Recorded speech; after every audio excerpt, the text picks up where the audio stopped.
Salut les petits chats!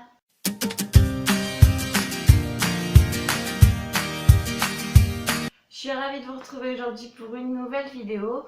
Donc comme vous avez pu le voir dans le titre aujourd'hui, je vais regrouper ma semaine 36 et 37 car malheureusement je n'ai pas eu le temps de les tourner avant. Donc je m'en excuse par avance.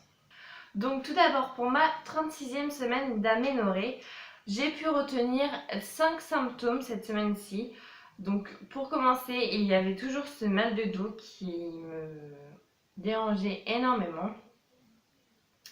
Donc toujours ce mal de dos atroce qui m'empêchait vraiment de dormir, qui me réveillait même parfois. Donc c'était pas cool du tout. Le deuxième symptôme que j'ai eu, c'est aussi la fatigue qui est toujours présente.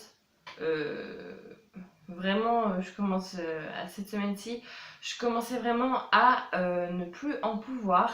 J'avais juste une hâte, c'est que ma puce arrive parce que à la fin c'est hyper long et vraiment la fatigue est vraiment là.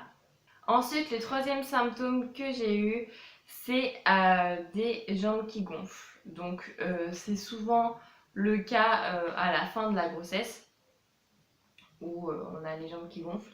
Donc cette semaine-ci, j'ai eu les jambes qui ont gonflé très légèrement. Quand je mettais mes bas de contention, j'avais pas les jambes qui gonflaient. Donc voilà, mais c'était pas non plus dramatique. Le quatrième symptôme de cette semaine-ci, c'était l'envie d'aller aux toilettes tout le temps. Alors, je ne l'ai pas eu au début de ma grossesse, donc je connaissais pas ça. Mais là, j'avais envie de faire pipi tout le temps. J'allais aux toilettes, 10 minutes après, je pouvais y retourner, quoi. Donc voilà, ça m'a un peu surpris, mais bon, du coup, j'en ai déduit que bébé était encore plus descendu. Donc voilà. Et les derniers symptômes que j'ai eu pour cette semaine-ci, c'était des contractions. Je vous rassure, c'était pas des vraies contractions. Enfin, j'aurais bien aimé, parce que pendant 3-4 jours, j'en ai eu des irrégulières, mais j'en ai eu et elles faisaient extrêmement mal. Et c'était des contractions qui ne servaient strictement à rien, à part à nous faire suer. Voilà. Parce que cette semaine-ci, j'ai aussi vu ma sage-femme qui m'a auscultée, etc. Et tout était fermé. Donc voilà, je vous avoue que j'étais un peu dégoûtée. Je voulais vraiment que c'est servi à quelque chose, au moins que j'ai pas eu mal pour rien.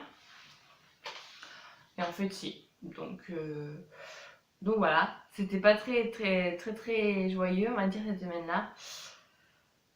Voilà. Ensuite, du coup, concernant mon moral, on va dire que le moral est là, moyennement. Je vous avoue que quand j'ai eu ces contractions, une journée, 2 journées, 3 journées, j'étais vraiment très fatiguée et très irritable du coup. Et ouais, c'était vraiment pas top. J'étais couchée tout le temps et voilà quoi. Vraiment, cette semaine-ci, elle était pas top. Pas du tout. Ensuite, au niveau de bébé, eh bien, elle bouge toujours énormément. Il n'y avait rien à redire au niveau de mon ventre parce que quand j'ai été à ma consultation sage-femme, elle m'a quand même ausculté le ventre et pour elle tout allait bien. On a écouté le cœur du bébé, tout allait bien aussi. Elle m'a juste précisé que ce jour-là, ma puce avait son dos contre mon dos et son ventre contre mon ventre. Donc voilà. Donc c'était tout ce que j'avais à dire sur ma 36e semaine. Du coup on passe à la 37e. Qui dit 37 semaines d'aménorrhée dit fin de la prématurité chez les nourrissons. Donc je peux vous dire que quand j'ai passé ce cap-là, j'étais vraiment la plus heureuse du monde. Je me suis dit c'est bon, ça y est, ma puce peut arriver quand elle veut. C'est de plus en plus concret. Je vais être maman, elle va pas tarder à arriver, il reste moins d'1 mois. Enfin voilà quoi. C'était le cap vraiment que je voulais franchir. Vraiment quoi. Donc j'étais super heureuse. Donc pour cette semaine-ci, je n'ai pas eu beaucoup de symptômes. J'en ai eu que 2. Vraiment. Donc il y avait la fatigue qui est toujours là. Évidemment, elle me suivra jusqu'au bout. Donc on va dire que c'est un symptôme sans en être vraiment un. Mais la fatigue était là quand même. Je fais beaucoup de siestes.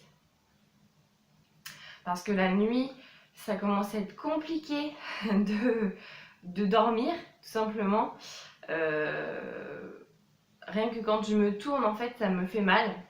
Parce que la pépette, elle est grosse, quoi. Elle m'écrase. Donc, quand je me tourne, ça me fait vraiment mal. Donc voilà, la fatigue est vraiment là. Malheureusement. Et le deuxième symptôme, c'est l'essoufflement qui est revenu. Alors, je ne sais pas pourquoi. Malgré que ma puce soit descendue, je suis essoufflée très très vite. Donc je ne sais pas d'où ça peut venir. Mais voilà, je suis essoufflée à rien faire. Pourtant je m'active énormément rien que pour faire du ballon, pour l'aider à descendre un peu plus, etc. etc. Je suis vraiment essoufflée à rien faire. Donc voilà. Et non, je n'ai pas de contraction. Je n'ai pas eu de contraction cette semaine-ci. Malheureusement, j'en ai eu la semaine d'avant qui n'a rien fait. Et cette semaine-ci, le calme plat. Il n'y a rien qui se passe. Voilà quoi. À mon avis, elle est très très bien dans le bidon de sa maman. Et voilà, elle ne veut pas sortir quoi. En parlant de bébé, j'ai eu droit à une échographie supplémentaire lundi dernier. Donc tout allait très très bien. Évidemment, on n'a pas pu voir grand chose. Si vous attendez à voir quelque chose après 33 semaines, non, on ne voit rien du tout. Je sais juste qu'elle fait 3 kilos, ça y est, pour 51 cm environ, mais bon, comme on dit toujours, il y a une marge d'erreur. Donc voilà, tout va très bien pour elle, elle gigote bien, elle a la tête bien en bas. D'ailleurs l'échographe m'a fait très très mal pour mesurer sa tête parce que vu qu'elle était déjà bien engagée, il a dû remonter sa tête et appuyer très très fort, donc c'était pas très agréable on va dire. Donc voilà, c'est tout ce que j'avais à vous dire sur ma 37e semaine. Elle est passée toute seule. Ouais, franchement, elle est passée extrêmement vite. Et je n'ai pas eu plus de symptômes que ça, ou il n'y a pas eu plus de péripéties que ça. Je voulais juste revenir avec vous sur mes cours de préparation à l'accouchement parce que vous êtes énormément à me demander comment ça se passe. Alors moi personnellement, vu que je suis en piscine, on a 1 heure en salle normale, donc comme si vous étiez en sophrologie en fait, où on parle, par exemple la semaine dernière, on a parlé de la poussée. La sage-femme nous a montré comment pousser à l'accouchement, de différentes manières, en position normale, sur le côté, etc. etc. Donc pendant 1 heure, on est en salle, et après pendant une autre heure, non pendant 2 heures, pardon, on est dans l'eau. Donc là, on va faire des petits exercices de musculation, entre guillemets, c'est pour réveiller les muscles avec les planches, les frites, etc. On marche, on court dans l'eau, voilà, pour réveiller vraiment les muscles. Et puis après, on va refaire les exercices qu'on a vus en salle dans l'eau. Donc c'est un peu plus simple, on va dire. Moi, ce que je préfère dans l'eau, c'est qu'on sent plus les choses parce qu'on n'a plus le poids en fait de notre corps, concrètement. Et du coup, moi je sens plus les choses. Par exemple, pour la poussée, je sens plus mon ventre gonflé, etc. etc. Et puis, tout simplement, ça me soulage énormément mon dos d'aller dans l'eau parce que, comme je vous ai dit, ça nous enlève un poids énorme. Et franchement, oui, ça me soulage. Par contre, pour ressortir de l'eau, c'est quelque chose de compliqué. Je me suis fait mal il y a 2 semaines. euh, Parce que sûrement que j'avais dû trop étirer mes adducteurs. Et quand je suis sortie de l'eau, en fait, avec le poids, ça a, euh, ça a pas craqué, mais à mon avis, ça a dû le distendre un peu beaucoup, un peu de trop. Et du coup, depuis, j'ai un petit peu mal. Mais bon, ça va passer. Je ne me fais pas de soucis là-dessus. Et pour le papa, vous êtes aussi nombreuses à me demander comment il va. C'est très gentil de votre part. Il va très très bien. Il est très impatient de voir sa fille. Il aimerait qu'elle vienne le plus rapidement possible, comme sa maman. Mais oui, oui, il est très très pressé de voir sa fille. Il va très très bien. Il n'est pas trop stressé, ou en tout cas, il ne me le montre pas, même si je lui demande souvent. Voilà. Mais attentionné, enfin voilà quoi. Un futur papa. Donc voilà les filles, c'était tout ce que j'avais à vous dire sur mes semaines de grossesse passées en retard.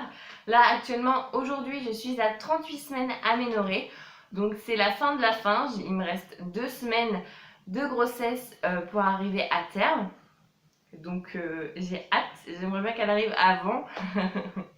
Donc n'hésitez pas surtout à me dire comment vous s'est passé vos semaines. Ça me fera énormément plaisir de savoir où vous en êtes aussi. Et combien de mamans me suivent aussi, aux futures mamans. N'hésitez pas aussi à me rejoindre sur les réseaux sociaux, tout est écrit en barre d'infos. Et sur ce les filles, je vous dis à bientôt dans une prochaine vidéo. Ciao ciao.